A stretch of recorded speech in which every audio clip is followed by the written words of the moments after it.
Nurse Rose is a newly appointed medical surgical nurse at St. Matthew's Hospital.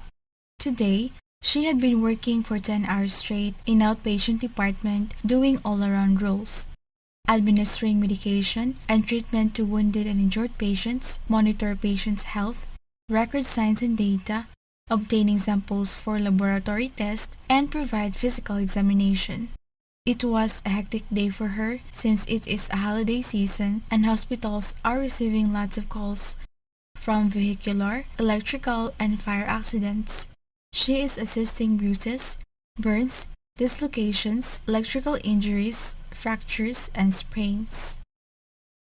Mark, on the other hand, a junior student, walked into the hospital with the complaints of deep laceration in his left upper arm and lower right leg that he got after a fight from other student. Nurse Rose, who is available that time, take into action, check his vital signs, when abruptly an MI patient was having a cardiac arrest. Given the situation that there is a limited nurse-to-patient ratio that time, and her patient's condition is not that severe, she left the patient for a while and provided a CPR to the dying patient. The patient did not make it. Being new in the area, she was having a hard time absorbing the situation. Aghast to what just happened, she forgot to check the depth of the wound and says it needs just a few stitches. She impulsively takes the tools near her from a table, without knowledge that these tools had just been used to treat an infection. A few days after, Mark and his mother visit the hospital for a checkup. Mark stated that he is still in pain, gets sicker, and has a clear discoloration around the cut. His laceration is now badly infected. The doctor suggests him for hospital admission and extensive treatment. The mother expresses her anguish as she is worried to the work she might left behind.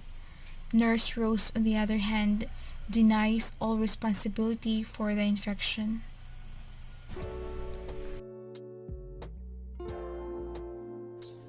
This is a clear case of negligence from the description, but it also relates to the four elements of negligence, which are the duty, breach, injury, and damages. First, we will talk about duty.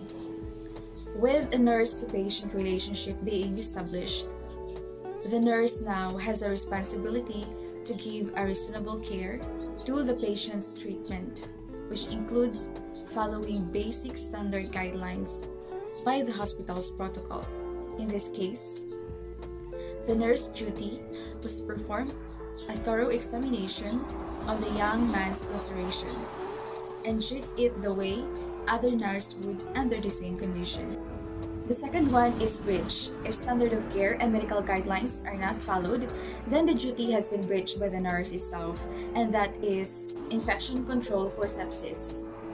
Here we can see that the nurse's decision to use tools on the table breached the hospital's protocol and her relationship with the patient by placing him at risk for infection. The third one is injury. For the nurse, breach of duty to lead to negligent medical malpractice, an injury must be sustained by the wrong party. In this case, their attorney need to prove that infection was caused by unsterilized tools.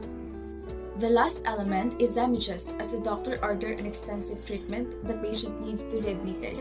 Thus, hospital and medical bills may be a problem, and the work that can be left behind by the mother in looking after her patient. So what can be the best responses? So Nurse Rose should have composed herself first before treating the patient. This will help her to calm and think carefully after she experienced shock. Nurse Rose can also ask someone instead to treat patient Mark when she knew she was not feeling well after the situation happened. However, if she persists, she could have been mindful around her surroundings, given that she is treating an injured patient and infection can be lethal.